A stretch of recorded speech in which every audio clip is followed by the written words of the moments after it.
اعوذ باللہ من الشیطان الرجیم، بسم اللہ الرحمن الرحیم۔ سورۃ الانعام، آیت نمبر 103۔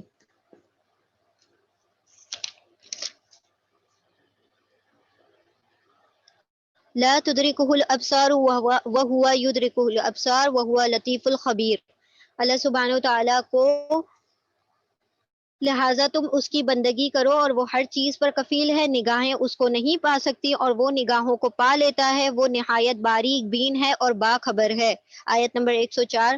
دیکھو تمہارے پاس تمہارے رب کی طرف سے بصیرت کی روشنیاں آ چکی ہیں۔ اب جو بینائی سے کام لے گا اپنا ہی بھلا کرے گا، اور جو اندھا بنے گا تو خود نقصان اٹھائے گا۔ یعنی کہ جو حقیقت ہے، یعنی کہ اللہ سبحانہ و تعالیٰ کے حق کو دیکھنے سے جو اپنی آنکھوں کو بند کر لے گا تو وہ اپنا نقصان کرے گا، اللہ سبحانہ و تعالیٰ کی ذات کو وہ کوئی نقصان نہیں پہنچا سکتا۔ میں تم پر کوئی پاسبان نہیں ہوں، میں تمہارا کوئی نگہبان اور محافظ بنا کر نہیں بھیجا گیا۔ میرا کام کیا ہے؟ نبیوں کا کام ہے صرف تبشیر اور تنذیر کر دینا، لوگوں تک خوشخبری اور آگاہی کو پہنچا دینا۔ اس طرح ہم اپنی آیات کو بار بار مختلف طریقوں سے بیان کرتے رہتے ہیں، اور اسی لیے کرتے ہیں کہ یہ لوگ کہیں تم کسی سے پڑھ کر آئے ہو، اور جو لوگ علم رکھتے ہیں ان پر ہم حقیقت کو روشن کر دیں۔ اے نبی صلی اللہ علیہ وسلم، اس وحی کی پیروی کیے جاؤ جو تم پر تمہارے رب کی طرف سے نازل ہوئی ہے، کیونکہ اسی ایک رب کے سوا کوئی اور خدا نہیں ہے، اور ان مشرکین کے پیچھے نہ پڑو۔ اگر اللہ کی مشیت ہوتی تو وہ خود ایسا بندوبست کر سکتا تھا کہ یہ لوگ شرک ہی نہ کرتے۔ تم کو ہم نے ان پر پاسبان مقرر نہیں کیا ہے، اور نہ تم ان پر چوکی دار ہو۔ اور یہاں پر دیکھیں اللہ سبحانہ و تعالیٰ نے کہا کہ تم جو ہے اللہ نے تمہارے لیے ہر نشانی کو بار بار ڈفرینٹ طریقوں سے بیان کیا ہے۔ اب دیکھیں اللہ سبحانہ و تعالیٰ نے کہیں پر جنت کا تذکرہ کر دیا، کہیں جہنم کا تذکرہ کر دیا، کہیں احکامات دے دیے، کہیں واقعات دے دیے، کہیں پر اللہ سبحانہ و تعالیٰ نے بہت خوف زدہ کر دینے والی باتیں کہی ہیں، کہیں پر بڑی محبت والی باتیں کہی ہیں، کیونکہ ہر انسان جو ہوتا ہے نا اس کے لیے تنبیہ اور جو نصیحت کا ذریعہ ہوتا ہے الگ ہوتا ہے۔ آپ نے دیکھا ہوگا کچھ بچے جو ہوتے ہیں نا، جب ان کو ڈرایا جاتا ہے کہ آپ فیل ہو جاؤ گے اور یہ ہو جائے گا وہ ہو جائے گا، تب وہ پڑھائی کرتے ہیں۔ کچھ بچوں کو ریوارڈ دکھایا جاتا ہے کہ تم اگر یہ پڑھائی کر لو گے تو تمہیں کیا کیا جائے گا، اگر تمہیں پڑھ لو گے تم پاس ہو جاؤ گے، اچھے مارکس لے آؤ گے تو تمہیں یہ سائیکل دلائی جائے گی، یا یہ جو بھی ان کے لیے گفٹس کا وعدہ کیا جاتا ہے تو وہ کر لیتے ہیں۔ کچھ بچوں کو ڈرا کر کیا جاتا ہے، کسی بچے کو محبت سے، کسی بچے کو صرف پکار لینا کافی ہو جاتا ہے، کوئی بچہ صرف بات سن کر بیٹھ جاتا ہے۔ تو اللہ سبحانہ تعالیٰ نے کسی بچے کو کسی کا اگزامپل دیا جاتا ہے تو وہ پڑھنے بیٹھ جاتا ہے۔ اللہ سبحانہ تعالیٰ بھی ہر کسی کی ذات سے واقف ہے کہ ہر بندہ الگ طریقے سے نصیحت حاصل کرتا ہے، تو اللہ سبحانہ تعالیٰ نے اس قرآن میں جامع ترین طریقے سے، یعنی کہ ہر قسم کے طریقے سے بندوں کو نصیحتیں کر دی۔ کہیں پر ڈراوے والی آیتیں ہیں تو کہیں پر آگاہی والے آیتیں ہیں، کہیں پر بڑی محبت کا، اللہ کا شفقت کا پہلو ہے، کہیں پر اللہ سبحانہ و تعالیٰ نے جہنم کو اتنی سختی سے بیان کیا ہے کہ جو ڈرنے والے اور ڈر کر اللہ کو یاد کر لیں، کہیں پر اللہ سبحانہ و تعالیٰ نے اتنی محبت سے بات کی ہے کہ جو اللہ سے محبت کرنے والے ہیں وہ اللہ کے قریب آ جائیں، ٹھیک ہے۔ تو کہیں پر اللہ نے واقعات بیان کیے ہیں کہ دیکھو پچھلوں کے واقعات، تو ان کے ساتھ یہ ہوا تھا، اگر تم ایسا کرو گے تو تمہارے ساتھ بھی یہ ہو سکتا ہے، تو تم پرہیز کرو۔ کہیں پر اللہ سبحانہ تعالیٰ نے پچھلی قوموں کے جو نعمتیں دی تھی اور نعمتوں کی پھر ان کے شکر گزاری پر بتایا کہ دیکھو ان کو کیا کیا ریوارڈ دیے گئے اور ان کے ناشکری پر کیا کیا عذاب دیے گئے۔ تو یہ سارے طریقے اللہ سبحانہ تعالیٰ تبدیل کر کے اس لیے بیان کرتے ہیں تاکہ ہر بندہ اس سے نصیحت حاصل کر کے اللہ سبحانہ تعالیٰ کی قربت پا سکے۔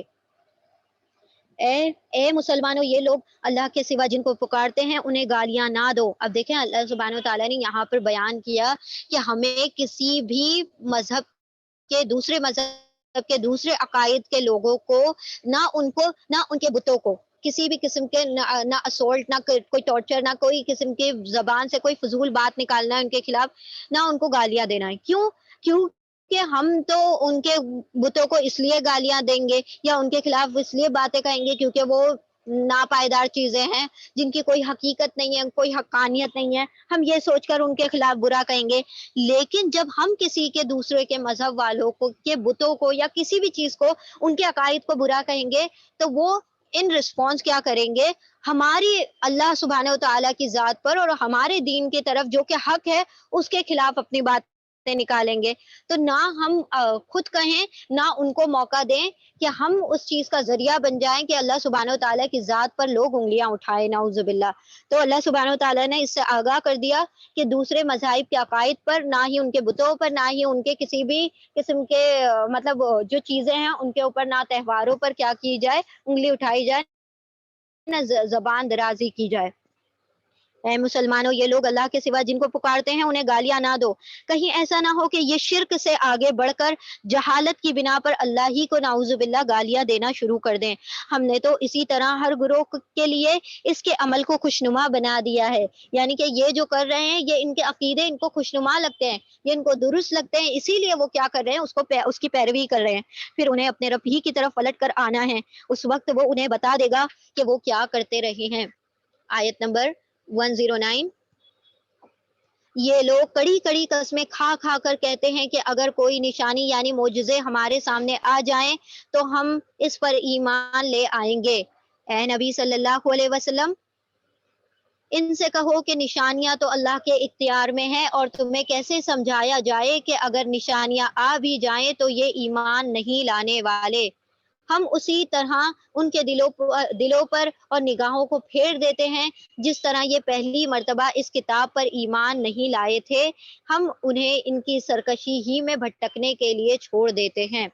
یعنی کہ اللہ سبحانہ و تعالیٰ دلوں کے حالوں سے واقف ہیں۔ اللہ سبحانہ و تعالیٰ جانتے ہیں کہ کسی بندے کو کچھ ٹیچرز ہوتی ہے نا، ان کو پتا ہے کہ میں کتنا بھی پڑھا لوں گی، یہ بچہ جو ہے یہ کتنا بھی اس کے پیچھے محنت کر لی جائے، بائی دا اینڈ یہ فیل ہی ہونے والا ہے۔ یہ ٹیچر کو کیسے پتا چلتا ہے؟ یہ اس کے رویوں سے، اس کے مطلب اس کے رسپانس سے پتا چلتا ہے، اسٹوڈنٹ کے بچوں کے یعنی رسپانس سے پتا چلتا ہے جو ٹیچر کی طرف وہ دے رہے ہوتے ہیں۔ تو جب وہ ایک ٹیچر جو کہ مخلوق ہے اللہ کی، وہ جانتی ہے کہ یہ بچہ آگے کیا کرے گا، تو اللہ سبحانہ و تعالیٰ اپنے بندوں کے بارے میں نہیں جانے گا کہ یہ ان کے پاس نشانیاں آ جائیں گی تب بھی یہ نافرمانی کریں گے، ان کو دوبارہ دنیا میں بھیج دیا جائے گا تب بھی یہ کیا کریں گے، اللہ سبحانہ و تعالیٰ کو جھٹلا دیں گے۔ تو اللہ تو ہمارے ان حالات سے بھی واقف ہے جو اب تک ہم پر گزرے نہیں ہیں، یعنی اللہ تو ہمارے حال، مستقبل، ماضی سب سے واقف ہے۔ تو اللہ سبحانہ و تعالیٰ نے بیان کر دیا کہ اے نبی آپ غمگین نہ ہو، آپ پریشان نہ ہو، کوئی معجزہ نہیں دکھایا جائے گا۔ ویسے تو آپ صلی اللہ علیہ وسلم کے بے شمار معجزے ہیں، لیکن جو یہ جن چیزوں کا مطالبہ کر رہے ہیں وہ ہرگز نہیں دکھایا جائے گا کہ عذاب لا دو، یہ کر دو، کتابیں نازل کر دو، فرشتے لے آؤ۔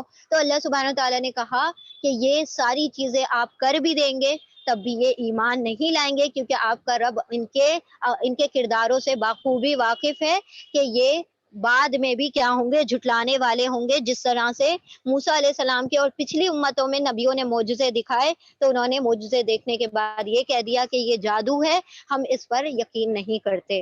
اللہ سبحانہ و تعالی ہمیں قرآن کے معجزے، قرآن کے انوار و برکات سے اللہ سبحانہ و تعالیٰ اس کے تدبر اور تفکر میں ہمیں غور و فکر کرنے کی توفیق عطا فرمائے۔ اللہ سبحانہ و تعالیٰ اس کے معنوں اور اس کے خزانوں سے ہمیں مالا مال فرما دے۔ اللہ سبحانہ و تعالیٰ اس کے خزانوں میں، اللہ سبحانہ و تعالیٰ اس کے سمندر میں ہمیں غوطہ لگانے کی توفیق عطا فرمائے اور اس کے موتی چننے کی توفیق عطا فرمائے۔